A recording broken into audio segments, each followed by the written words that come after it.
Shalom, shalom, bien-aimés téléspectateurs, bien-aimés internautes, bien-aimés auditeurs, pour la confiance que vous nous faites lorsque vous êtes connectés à cette émission d'enseignement. Merci pour les serviteurs qui me téléphonent chaque fois quand ils voient le message passer. Je suis dans la joie. Nous sommes toujours dans notre grand thème, la réforme. Et aujourd'hui, nous continuons avec le fondement de l'Église, numéro 2. Parce que celui que vous avez suivi dernièrement, c'était le fondement de l'Église numéro 1. Donc aujourd'hui, nous continuons avec le numéro 2 parce qu'on n'avait pas terminé tout sur le fondement. Bien aimés, nous attaquons aujourd'hui avec Colossiens, chapitre 1er, verset 18. Qu'est-ce que la Bible déclare? Colossiens, chapitre 1er, verset 18. La Bible dit ceci.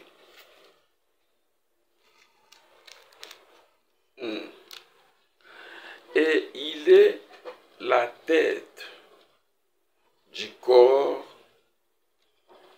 qu'est l'Église, lui qui est le chef, le premier-né d'entre les morts, afin d'avoir la primauté en tout. Vous avez compris que Colossiens définit en disant que Adonai, le Seigneur, Hamashiach, est la tête. Écoutez ce que la Bible déclare. Il est la tête du corps, qu'est l'Église. On précise bien que les corps dont Adonai est la tête n'est autre que son Église. Ce qui veut dire que la vraie Église doit suivre tout ce qui est dicté par la tête. C'est une manière très simple. Donc, c'est la tête, Hamashiach, qui dirige son corps, qui est l'Église. C'est comme pour dire que la femme, qui est l'Église, n'a pas de tête, car c'est Hamashiach qui est la tête de la femme. Voyez pourquoi, lorsque 1 Corinthiens, chapitre 4, nous allons voir, chapitre 11, 1 Corinthiens, chapitre 11, nous allons lire une réalité qu'aujourd'hui dans le monde, on semble confondre avec des philosophies qui viennent de cette terre des hommes. Écoutez ce qu'elle déclare dans 1 Corinthiens 11, verset 3. Je veux cependant que vous sachiez que Hamashiach est le chef de tout homme, que l'homme est le chef de la femme et que Elohim est le chef de Hamashiach. Voilà la hiérarchie établie par Elohim. C'est bien dit. Je veux cependant que vous sachiez que Hamashiach est le chef de tout homme et que l'homme est le chef de la femme et qu'Elohim est le chef de Hamashiach. C'est ce que la Bible enseigne. Mais vous allez voir qu'aujourd'hui, beaucoup ont piétiné l'enseignement de la Bible au profit de philosophie, au profit des décisions qui sont prises par ceux qui nous gouvernent à travers le monde. Et aujourd'hui, ça devient une compétition entre l'homme et la femme. Non, ça ne doit pas être ainsi, bien aimé. Nous devons respecter cette hiérarchie. Mais que dit la Bible? Comme nous disons que c'est Hamashia, le Seigneur, Yehoshua, qui est la tête du corps, qui est son Église, écoutez ce que la tête dit. Nous sommes dans Jean, chapitre 14, verset 6. Jean, chapitre 14, verset 6.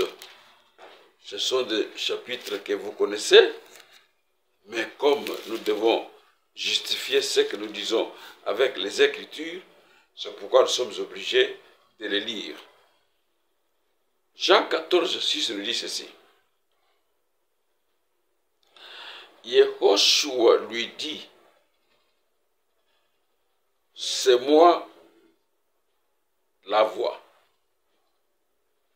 la vérité et la vie.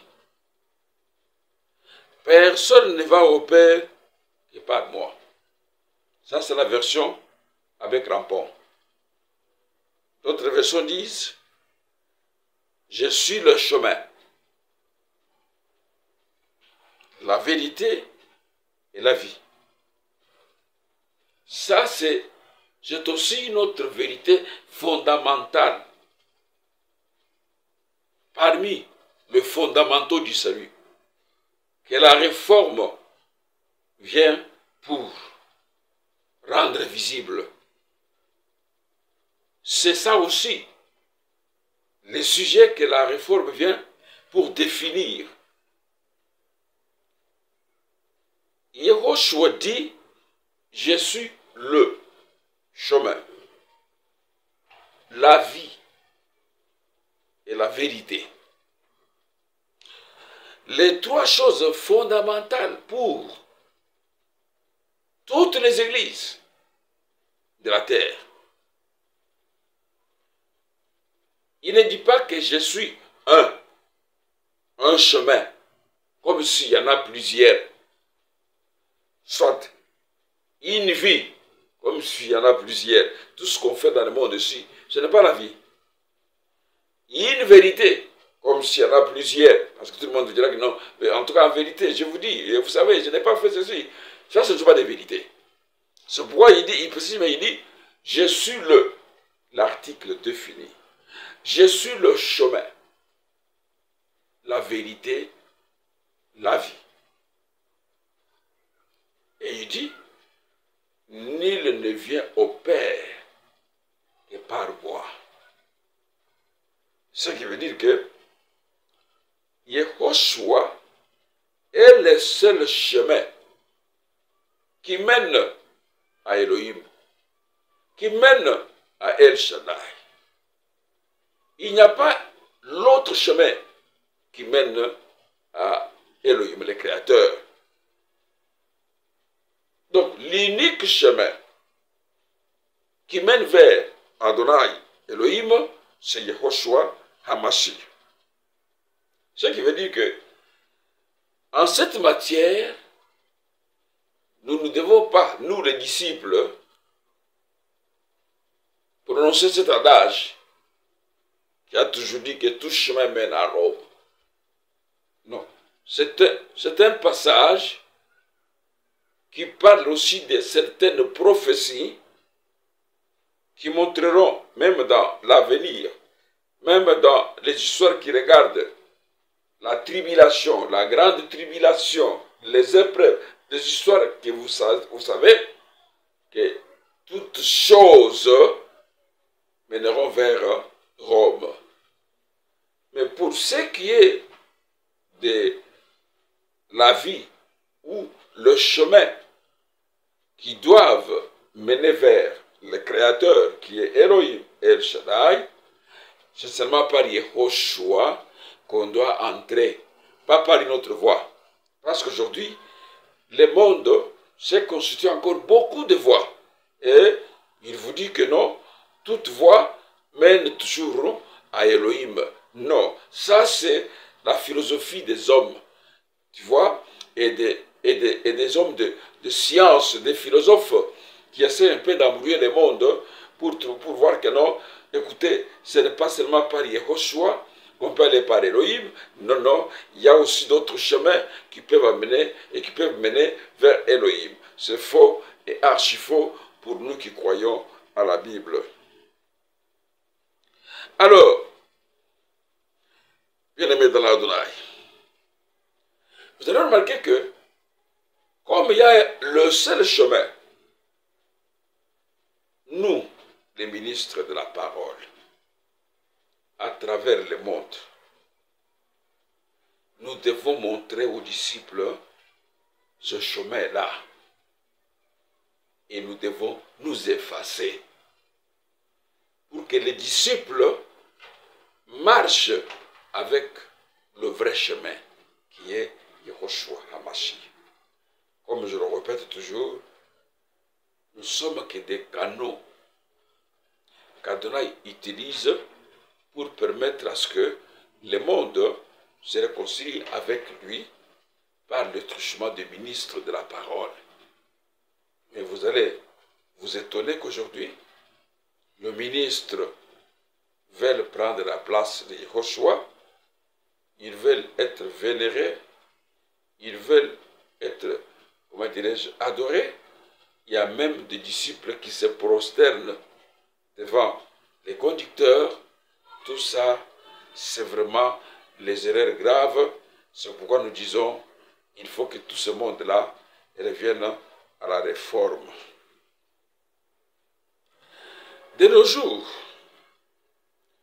il y a un phénomène aussi qui est constaté.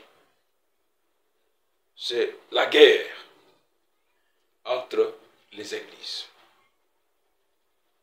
Vous êtes en train de le voir sur vos petits écrans. Tels disent que c'est nous qui avons la vérité. C'est nous qui détenons la vérité. C'est notre apôtre. C'est notre prophète. C'est notre docteur. Si vous ne le croyez pas, vous n'êtes pas sauvés. D'autres églises, parce que celles-là sont dans la fausseté, sont dans le mensonge. Donc, les églises s'entretuent, mes chers frères. Et c'est comme ça partout, à travers le monde. C'est pourquoi l'homme reste toujours l'homme. Yehoshua reste toujours Elohim au-dessus de toutes choses. Parce que, à la manière dont nous voyons les choses aujourd'hui, pour nous qui sommes ici au Congo, si Elohim avait donné à un Congolais la clé du ciel, je pense que plusieurs n'allaient même pas entrer. Parce que je suis en train de remarquer aujourd'hui même qu'il y a des frères qui travaillent. Mais pour qu'ils puissent favoriser d'autres disciples en leur cherchant du travail dans les ministères, dans les sociétés, dans les industries qui travaillent, si vous n'êtes pas frère qui prie avec lui dans la même assemblée, on ne peut pas vous engager. Mais vous voyez maintenant que si la clé du ciel avait été donnée à un Congolais, j'espère qu'il allait faire entrer seulement les frères de son église. Les autres n'allaient pas entrer parce qu'ils ne les reconnaissent pas. Non, frère. Tout ce que nous sommes en train de faire là, je vous assure, Elohim m'est témoin. nous sommes en train de nous embrouiller pour rien. Ce sont des aventures que nous faisons. La seule personne qui connaît bien, que ce soit les ministres serviteurs, que ce soit les disciples qui les suivent, que tel entrera, tel n'entrera pas, c'est Yehoshua HaMashiach. Et tout ce que nous sommes en train de faire ici, nous travaillons. Chacun lutte pour que les jours où il va s'endormir, qu'il puisse s'endormir dans l'espérance pour que, au jour où le son de la dernière trompette sonnera, qu'il se réveille pour rencontrer le Maître.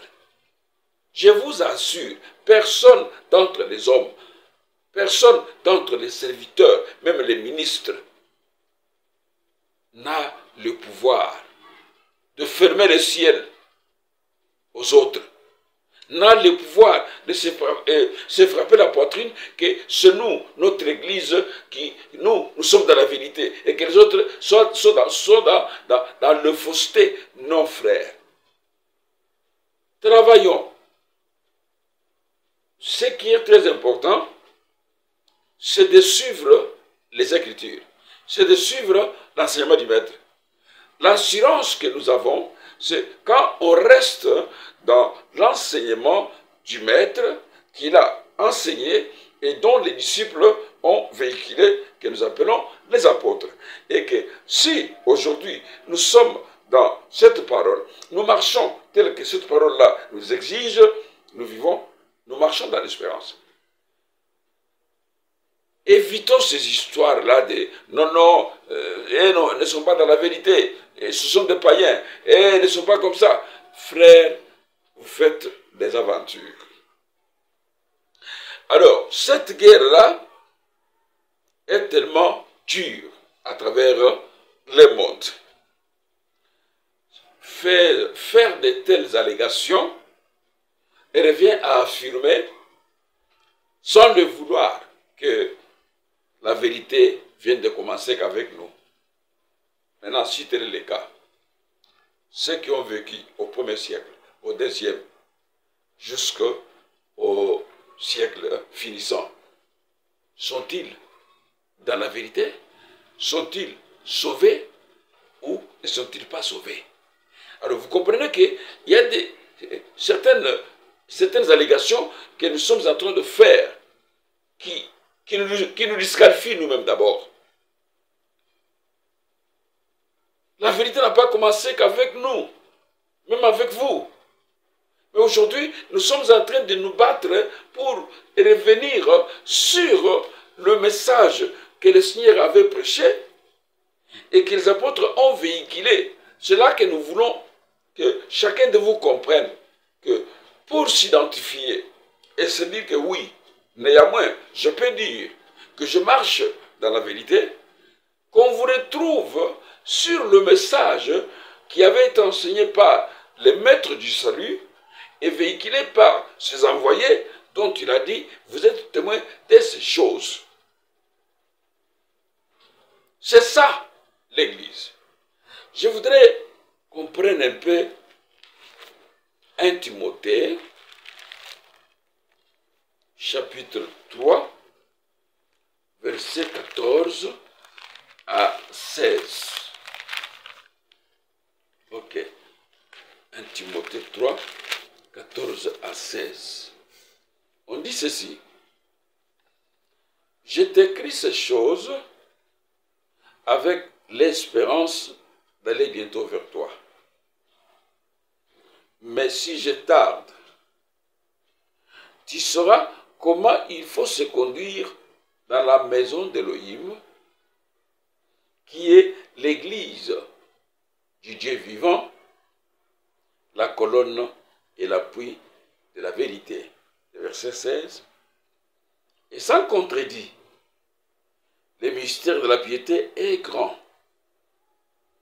Elohim a été manifesté en chair, justifié par l'Esprit, vu des anges, prêché aux nations, cru dans le monde, élevé dans la gloire. Voilà ce que l'Église doit comprendre.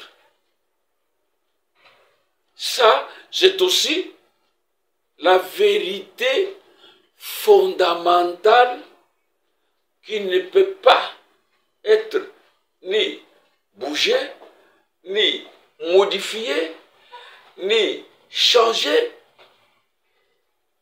La Bible est claire. L'Église, c'est l'appui et la colonne de la vérité. Mais quelle est cette vérité dont l'Église est l'appui et la colonne? La Bible dit, Elohim a été manifesté en chair. C'est-à-dire que il a porté les corps. Il est venu. Vérifiez dans vos Bibles. Si vous avez la version Darby, vérifiez. Si vous avez la version Scofield que moi je dispose ici, vérifiez. C'est bien dit. Au verset 16. Et sans contredit, le mystère de la piété est grand. Elohim a été manifesté en chair. Voilà. C'est-à-dire que le Créateur a pris la chair. Il est descendu avec cette chair sur la terre. La Bible continue. Justifié par l'Esprit. Donc, cette chair qui était sur la terre a été justifiée par l'Esprit. Nous le verrons quand est-ce qu'elle a été justifiée. Nous continuons. Vie des anges. Les anges ont vu Elohim sur la terre. Prêcher aux nations. Oui. Elohim a été prêché aux nations. Crie dans le monde. On l'a crie dans le monde. Et élevé dans la gloire. Et pour finir, il a été élevé dans la gloire. Mes chers bien-aimés, dans l'Adonai, vous tous qui aimez la parole et qui êtes branchés à notre émission, l'émission de la parole, vous qui nous suivez à la RTAI, vous qui nous suivez sur ta Messianique TV, comme nous avons toujours dit que abonnez-vous massivement sur notre chaîne YouTube, ta Messianique TV, pour écouter des histoires pareilles. Nous ne vous amènerons pas des histoires, des légendes, hein, des paraboles ou des histoires à vous dormir debout. Non. Nous resterons avec vous dans les Écritures pour vous prêcher ce que Adonai a prêché, ce que les apôtres aussi ont prêché. Donc, 1 Timothée, chapitre 3, versets 14 à 16, on dit, l'Église d'Elohim Lakai, c'est-à-dire Dieu vivant, est une colonne qui proclame la vérité. Elle est le lieu où la vérité est fermement établie. Voilà l'Église. Et cette vérité-là, c'est quoi? La première chose que l'Église doit faire est de témoigner au monde que Dieu, Elohim, a été manifesté en chair. Ça, c'est la première chose que l'Église véritable, qui est la colonne et l'appui de la vérité, doit témoigner. Et non seulement que Elohim a été manifesté en chair, mais il a été justifié en esprit. Il a été vu des anges. et prêchait aux gentils. A été vu des anges, a été prêché parmi les nations, et a été écrit dans le monde, et a été élevé dans la gloire. Ce mystère est confirmé par quelques témoignages. Le premier témoignage, nous le trouvons dans Matthieu. Matthieu, chapitre 3. Voilà, le premier témoignage. Matthieu, chapitre 3, versets 16 à 17. On dit ceci. Une fois baptisé, Yehoshua sortit aussi de l'eau.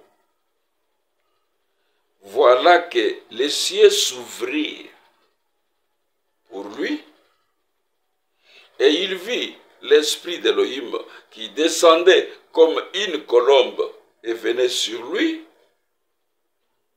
Alors, une voix qui venait des cieux disait, « Celui-ci est mon fils bien-aimé qui a toute ma faveur. » Voilà le premier témoignage où nous disons, l'Esprit a rendu témoignage, où c'est dans le baptême, pour confirmer ce que 1 Timothée 3, 14, 16 nous a dit que Elohim a été manifesté en chair, justifié en esprit.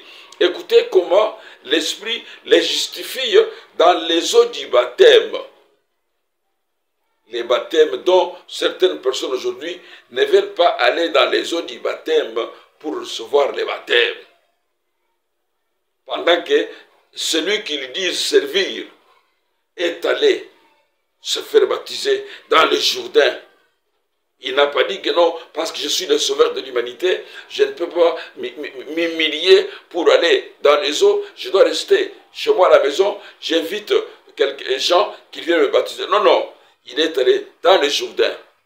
Et lorsqu'il était dans les eaux, une fois qu'il a reçu le baptême, l'Esprit a justifié. Ça, c'est le premier témoignage. Deuxième témoignage, nous sommes dans Matthieu 17. Matthieu 17. Nous allons vérifier ensemble. Versets 5 à 8. Qu'est-ce que la Bible déclare? 5 à 8. Il parlait encore quand une nuée lumineuse les enveloppa de son ombre. Et voilà que de la nuée vint une voix qui disait, « Celui-ci est mon fils bien-aimé en qui je me complais. Écoutez-les. » Deuxième témoignage. Sur la montagne sainte, nous appelons la montagne de la transfiguration. Lorsqu'il était avec quelques disciples qui préféraient que comme ils étaient sur la montagne, qu'ils construisent 3 tentes, parce qu'ils ont vu Élie, parce qu'ils ont vu Moïse, et que les 3 tentes-là appartiennent à Élie, Moïse et Yehoshua. Ils ont voulu mettre Yehoshua au même pied d'égalité avec le prophète Moïse et le prophète Élie. Après un moment, allez, Elohim a fait disparaître Moïse et Élie. Yehoshua reste seul. La nuée les couvre et ils entendent maintenant la voix, les apôtres. Ils entendent la voix qui sortait de la nuée en disant, « Celui-ci est mon fils bien-aimé, en qui je me complais. Écoutez-le. » D'autres versions disent, « En qui j'ai mis toute mon affection. Écoutez-le. » Nous avons 2 témoignages rendus par l'Esprit.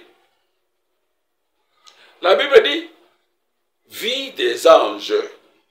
C'est-à-dire que les anges ont vu Adonai, Yehoshua, et ont rendu témoignage, d'abord au berger, Qu'est-ce qu'ils ont dit aux bergers? Nous sommes dans Luc, chapitre 2. Nous faisons l'enseignement, c'est pourquoi nous sommes obligés d'appuyer chaque chose par l'écriture pour que les Juifs demeurés puissent vérifier ce que nous leur disons, si c'est exact. Nous sommes dans Luc, chapitre 2. Luc 2, versets 9 à 14. Luc 2, 9 à 14. Voilà ce que la Bible déclare. Et voici, un ange de l'Adonai leur apparut. Commençons par 8. Il y avait dans cette même contrée de bergers qui passaient dans le champ le veille de la nuit pour garder les troupeaux. Et voici, un ange de l'Adonai leur apparut. Et la gloire de l'Adonai resplendit autour d'eux, autour des bergers. Ils furent saisis d'une grande frayeur. Mais l'ange leur dit, ne craignez point, car je vous annonce une bonne nouvelle qui sera pour tout le peuple le sujet d'une grande joie. Ce qu'aujourd'hui, dans la ville de David, il vous est né un sauveur, qui est Hamashia à Adonai. Vous voyez que 1 Timothée 3, 13 à 16 nous montre les vérités fondamentales que l'Église, étant la colonne et l'appui de la vérité, doit témoigner, doit confesser. Nous avons vu comment est-ce que la Bible nous a démontré comment l'Esprit a justifié Adonai dans les eaux du baptême et sur la montagne de la transfiguration. Maintenant, nous voyons comment les anges l'ont vu et ont rendu témoignage. Ils sont allés voir le berger. Ils leur ont dit, en tout cas, nous vous annonçons la bonne nouvelle. C'est qu'aujourd'hui, j'aime beaucoup ce passage. La bonne nouvelle. Mais l'ange leur dit, ne craignez point, car je vous annonce une bonne nouvelle qui sera pour tout le peuple. C'est-à-dire que cette bonne nouvelle ne sera pas seulement pour les Juifs, mais pour tout le peuple du monde entier, le sujet d'une grande joie. Quoi? C'est qu'aujourd'hui, dans la ville de David, il vous est né un sauveur qui est Hamashia. On précise bien, qui est Hamashia à Adonai. Les anges vont annoncer aux bergers cette bonne nouvelle. Donc vous voyez qu'ils rendent témoignage aux bergers. Tout ça, c'est dans 1 Timothée 3, 14, 16. L'église du Dieu vivant, qui est la colonne et l'appui de la vérité. Mais demandez-vous maintenant, si vous êtes dans une église, vous dites que votre église est une église vivante. Est-ce que votre église témoigne cette vérité que Elohim a été manifesté en chair, justifié par l'Esprit, et les anges ont rendu témoignage de lui? Est-ce que vous prêchez cela dans votre église, si elle est vraiment la colonne et l'appui de la vérité? Nous continuons. On dit prêcher aux non-juifs. C'est-à-dire que le Dieu fait chair, Elohim, a été prêché aux non-juifs. Comment? Nous allons lire Actes, chapitre 10. Actes, chapitre 10, verset 44 à 48. Comme Pierre prononçait encore ce mot, le Saint-Esprit descendit sur tous ceux qui écoutaient la parole. Tous les fidèles circoncis qui étaient venus avec Pierre furent étonnés de ce que les dons du Saint-Esprit étaient aussi répandus sur le païen. Vous voyez, prêcher. On a prêché ce Dieu-là chez les non-juifs. On les appelait le païen. La Bible continue. Car ils entendaient parler en langue et glorifier Elohim. Alors Pierre dit, peut-on refuser l'eau du baptême à ceux qui ont reçu le Saint-Esprit aussi bien que nous? Et il ordonna qu'ils soient baptisés au nom de l'Adonai. Sur quoi ils les prièrent de rester quelques jours après eux. Vous voyez ce que 1 Timothée 3, 14, 16 nous dit? Ça se confirme. Prêcher aux gentils. Corneille, avec tout ce qui l'entourait, ce n'était pas des Juifs. C'était un Italien qui était installé là-bas, en Israël. Dieu l'a visité. Elohim l'a visité. Au travers de l'apôtre Pierre. Il a prêché la parole. Vous connaissez l'histoire. Les Saint-Esprit est descendu sur Corneille et je sais que avec Corneille. Ils ont commencé à parler en langue.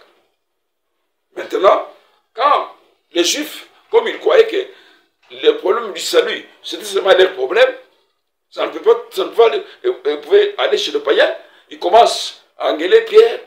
Il a fallu que Pierre se défende. Et quand il s'est défendu, ses frères se sont calmés parce qu'ils ont compris que tiens, donc Elohim ne fait point exception des personnes. Ces gens ici ont reçu aussi le Saint-Esprit comme nous. Et Pierre ordonna que Corneille et les autres puissent recevoir le baptême d'eau.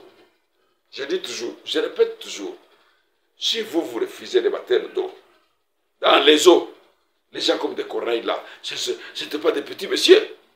Il a accepté le baptême avec tout ce qui était avec lui. Ils étaient baptisés. C'est fini. Au nom de Yehoshua, l'histoire est terminée. Vous voyez,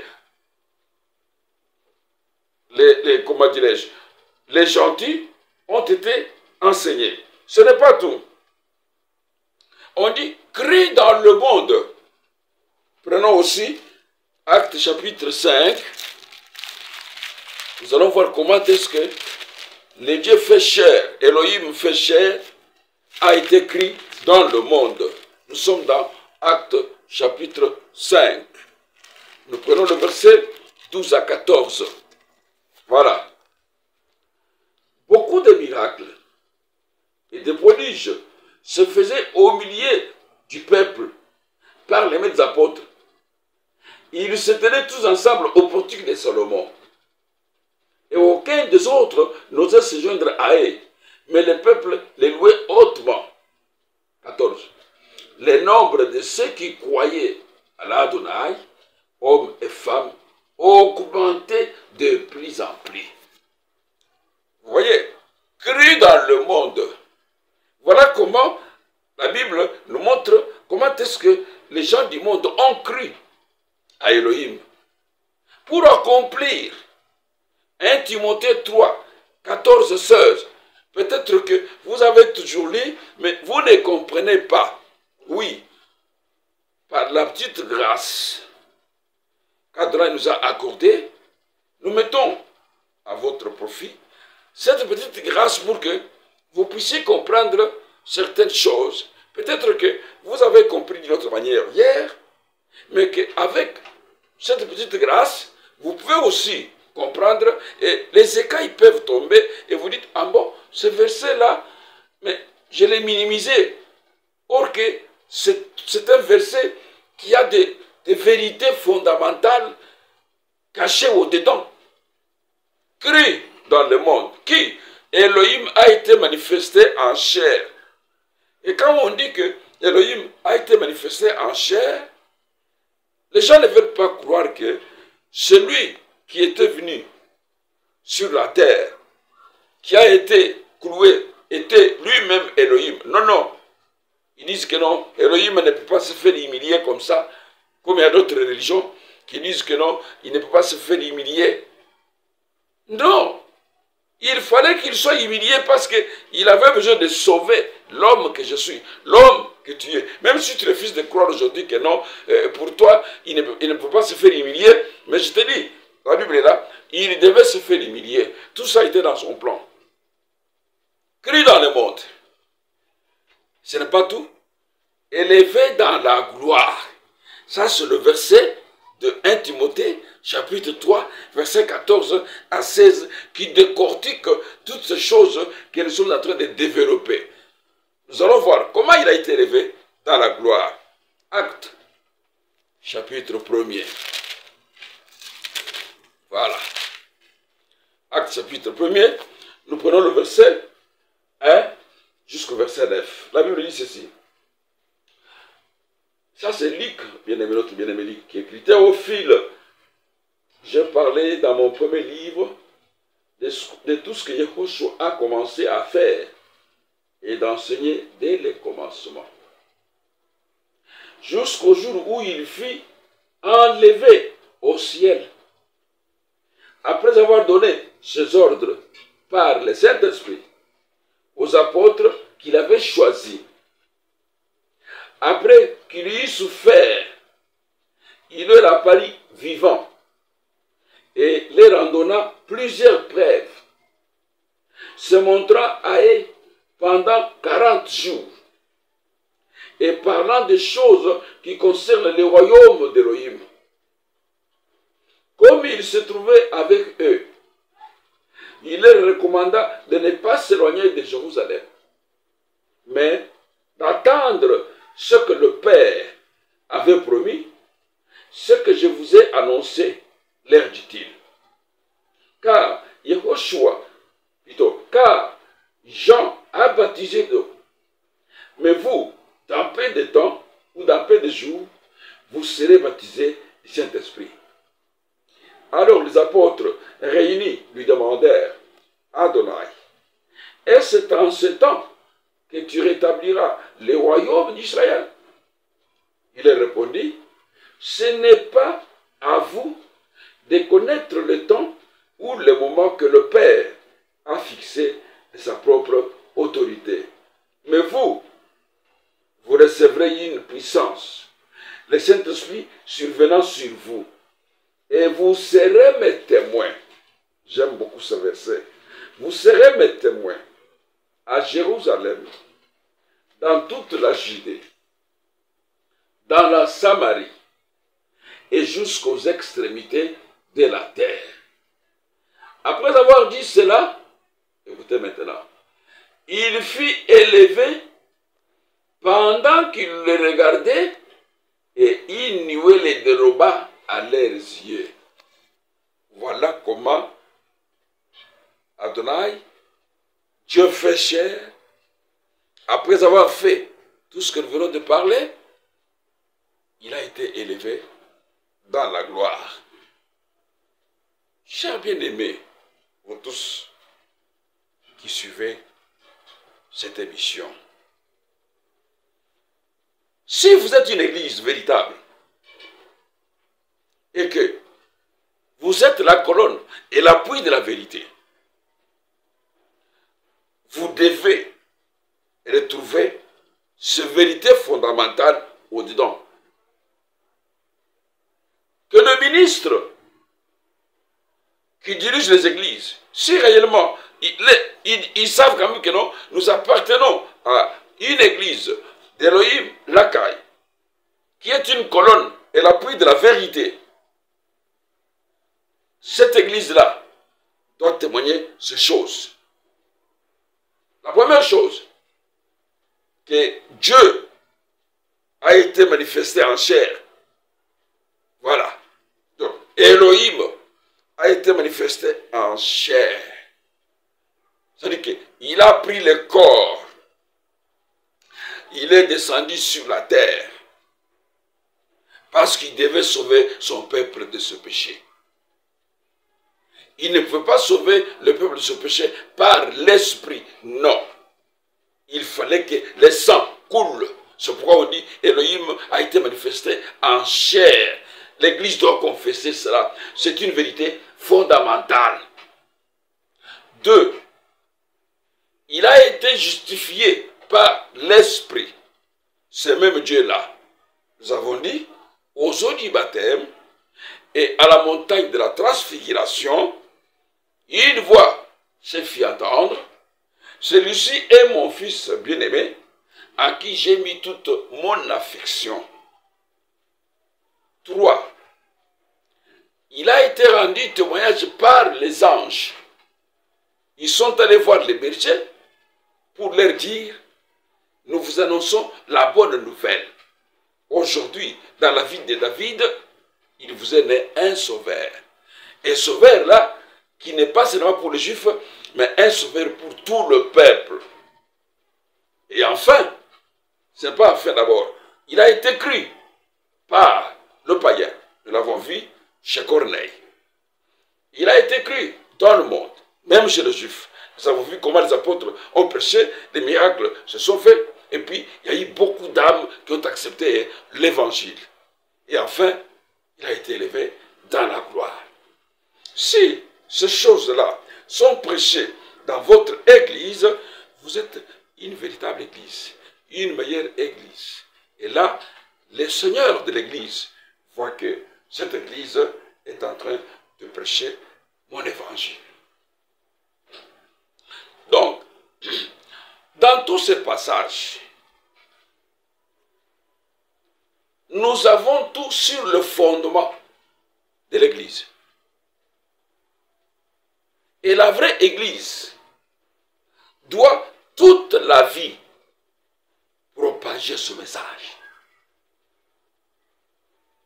C'est ça, mes chers frères et sœurs, la différence entre la véritable église et les fausses églises qui pilulent notre monde, qui se multiplient comme des champignons et qui, parfois, il y a des histoires qui se passent là-bas et qui font qu'aujourd'hui même, les autorités de notre pays, même d'autres pays, ne nous respectent pas à cause des choses qui se passent dans les églises.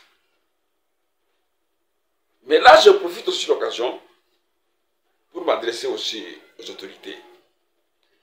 Ces histoires-là n'ont pas commencé qu'avec l'église d'aujourd'hui ou du Congo. Même à l'époque des apôtres, il y a eu toujours des problèmes. Même à l'époque du Seigneur lui-même, il y a eu toujours des problèmes. Il sème pas d'abord. Les apôtres vont visiter les champs. Ils trouvent que le blé croissait ensemble avec l'ivraie. Ils vont lui donner les rapports au Seigneur. Que non, comme il est encore temps, déraciner l'ivraie. Sinon, ça va abîmer le bleu. Le maître des lèvres dit aux disciples, laissez-les croître ensemble. Et au jour de la moisson, on va faire la séparation. À l'époque des apôtres, que ce soit les Paul et autres, il y a eu toujours de brebis galaises. Il y a eu toujours des gens qui embrouillaient l'évangile. Donc, chaque époque, il ne manque jamais. Même notre époque ici, il ne manque jamais.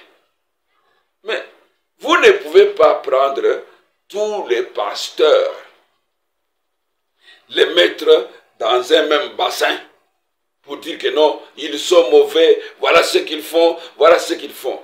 Votre devoir, c'est de faire quoi? Quand on donne le témoignage sur un pasteur, qu'il a fait ceci, qu'il a fait cela, la justice doit s'occuper de ce pasteur-là pour que le pasteur puisse quand même se défendre. S'il est en tort, ok, la justice va quand même le condamner. S'il n'est pas en tort, la justice va les justifier.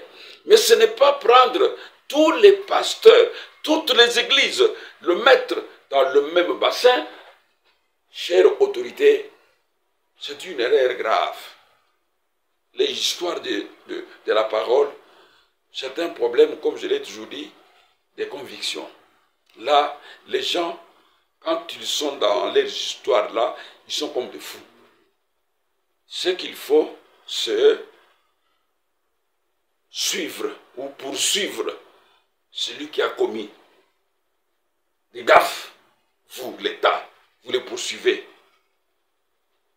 Mais il y a beaucoup de pasteurs qui se respectent et qui travaillent avec la crainte et qui ne peuvent même pas se mêler dans les histoires. Alors vous comprenez maintenant que la véritable Église doit proclamer ces histoires. Et nous devons parler que de cet homme, parler de Yehoshua, parler de Hamashia, parler du Messie qui est descendu pour sauver l'humanité. C'est le message de la vie que nous devons propager partout à travers le monde. C'est comme ça que notre ami, notre apôtre, dans 1 Corinthiens, chapitre 2, verset 2, écoutez ce qu'il dit. Car je n'ai pas eu la pensée de savoir parmi vous autre chose que Yehoshua Hamashia et Yehoshua Hamashia crucifié. Parce qu'il y a d'autres qui se font Yehoshua Hamashia. Mais Paul dit, quand je suis venu parmi vous, je n'ai pas eu la pensée de savoir qui est plus grand, qui est plus petit, qui est beaucoup béni, qui a beaucoup d'argent, qui a beaucoup de véhicules, qui a beaucoup d'avis. Non, non, ça ce n'était pas la préoccupation de l'apôtre Paul. Parce qu'il était bien enseigné, il savait que ces histoires-là resteront sur la terre. Personne n'emportera rien. C'est pourquoi il dit, mais quand je suis arrivé parmi vous, ma pensée à moi était de savoir, est-ce que ces gens ici, qui se réunissent comme ça, connaissent-ils l'homme qui les a sauvés? Connaissent-ils l'homme qui a été crucifié pour eux? Lorsque Paul trouve que ces gens ne connaissaient pas cet homme crucifié, lorsqu'il entrait, il dépiéçait la parole pour leur montrer que vous devez croire à un seul homme qui a été crucifié pour vous. Vous devez croire à un seul homme qui vous a pardonné vos péchés. Vous devez croire à un seul homme en qui vous avez reçu la rédemption, la rémission de vos péchés. C'est celui-là. N'allez pas avaler les hommes. Aucun homme ne vous a sauvé. N'allez pas avaler vos pasteurs. N'allez pas avaler vos ministres, vos docteurs, vos apôtres, vos prophètes. N'avalez pas ces gens-là. Ils ne vous ont pas sauvés. Mais avalez une seule personne qui était sur la croix et qui a dit tout est accompli. Yehoshua Hamashia. Mais aujourd'hui, lorsque on entre dans les églises, la première chose, c'est de savoir qui ont des moyens ici, qui ont de possibilités. Des fois même quand le pasteur invite un autre pasteur qui vient peut-être de l'extérieur, il veut fixer les yeux sur des personnes dont tu vois quand même que non, ils ont des moyens. À ce moment-là, des contacts commencent. Des cartes de visite sont distribuées. Des veillées de prière sont organisées dans les maisons des disciples de l'assemblée où le pasteur l'a invité. Et d'autres fois même le pasteur n'est pas au courant. Après, quelques jours après, prophétie commence. Votre passé n'a pas de puissance. C'est pourquoi vous n'avez pas ceci, vous n'avez pas cela. Si vous m'acceptez, moi, nous commençons l'œuvre. Vous allez voir comment votre vie va changer. Des racontages, des histoires pour tromper ceux qui sont faibles. Ceux qui sont faibles. Un vrai ministre, quand il part dans une assemblée qu'on l'a invité, son souci, c'est de proclamer cet homme. De le démontrer, comme je te dis, en longueur, en largeur, en hauteur, en profondeur. Yehoshua Hamashi. Les saluts, c'est ce qui manque à beaucoup de gens qui chantent, qui dansent aujourd'hui. Et c'est cela la mission de la vraie Église. 1 Jean, chapitre 2, le verset 24 à 25, qu'est-ce qu'on nous dit? 1 Jean, chapitre 2, 24 à 25. Nous allons vous lire, parce que nous devons lire. Que ce que vous avez entendu dès le commencement demeure en vous. Si ce que vous avez entendu dès le commencement demeure en vous, vous demeurerez aussi dans le Fils et dans le Père. Et la promesse qu'il nous a faite, c'est la vie éternelle. J'aime beaucoup ça. Vous voyez comment la Bible nous conseille? Que ce que vous avez entendu dès le commencement demeure en vous. Si ce que vous avez entendu dès le commencement demeure en vous, vous avez le Père et vous avez le Fils, et la promesse qu'il nous a faite, c'est la vie éternelle. Mes chers frères et sœurs, vous tous qui êtes amoureux de la parole, une telle promesse, la vie éternelle, vous pouvez la comparer avec quoi dans ce monde? Et la promesse qu'il nous a faite, lui, les fondements à l'Église, qui est son corps, c'est la vie éternelle. Bien-aimés, dans la vie éternelle, donc la vie éternelle, c'est demeurer dans l'enseignement du commencement, qui ne prêche qu'une seule personne, Yehoshua. Les biens, aussi précieux que soient-ils, sont éphémères et ne peuvent donc donner la vie éternelle. L'Église étant la colonne et l'appui de la vérité, doit demeurer dans l'enseignement du fondement. Voilà, mes chers frères, fondement, suite et fin dans le cadre de la réforme et de la redéfinition de tout. Vous avez compris que tout ce que nous sommes en train de faire aujourd'hui, la vraie Église, qui est le fondement, là où Elohim est entré, parce que c'est le corps dont il est la tête, doit demeurer dans l'enseignement que le maître a enseigné. En ce moment-là, vous pouvez vous estimer quand même heureux que oui, même si les sons de la trompette sonnaient aujourd'hui, nous ne manquerons pas de voyage. Mais au cas où on vous raconte de n'importe quoi, et vous piétinez la parole, sachez que, en tout cas, ce sera grave. En tout cas, cette parole est très importante. Que ce que vous avez entendu dès le commencement demeure en vous. Donc, ce fondement est celui qui a été reçu dès le commencement et doit demeurer en nous. Si cela demeure en vous, vous demeurerez aussi dans le Fils et le Père. Ce qui veut dire que nous sommes connus d'Élohim. Le Fils et le Père peut donc nous donner la vie éternelle parce que nous sommes demeurés là.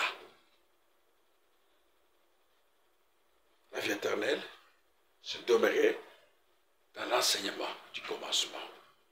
Et beaucoup de gens aujourd'hui ont foulé aux pieds. Voilà pourquoi nous, les fils de la réforme, nous voulons remettre les gens à l'enseignement qu'ils avaient suivi dès le commencement pour s'attendre à la promesse de la vie éternelle. Au nom de toute l'équipe technique qui m'a accompagné et à mon nom personnel, je vous dis shalom et à nous revoir prochainement si Adonai nous prêtera.